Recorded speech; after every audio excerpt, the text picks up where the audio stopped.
સાબરકાંઠા પાસે ટ્રિપલ અકસ્માત, bus car અને જીપની ટક્કરમાં 3ના મોત, 10 લોકો ઘાયલ।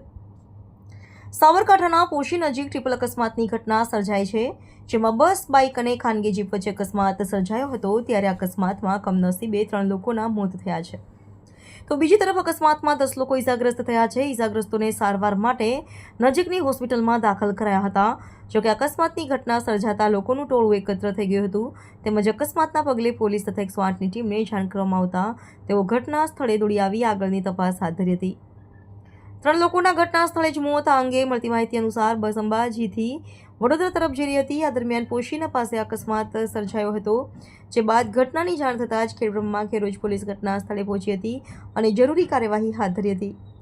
આ અકસ્માતમાં મોતનો આંકડો હજુ વધે તેવી શક્યતા છે, તેમજ 10 લોકો ઘાયલ થતાં તેમને સારવાર અર્થે હોસ્પિટલ ખસેડવામાં આવ્યા હતા। ટ્રિપલ અકસ્માતના પગલે રસ્તા પર ભારે ટ્રાફિક જામ સર્જાયો હતો, જે બાદ પોલીસની ટીમે માર્ગ પરનો ટ્રાફિકને દૂર કરવાની કામગીરી હાથ ધરી છે। સાથે સાથે અકસ્માત અંગેની કાયદેસરની કાર્યવાહી શરૂ કરી છે। રિપોર્ટર નરેન્દ્ર પંચાલ।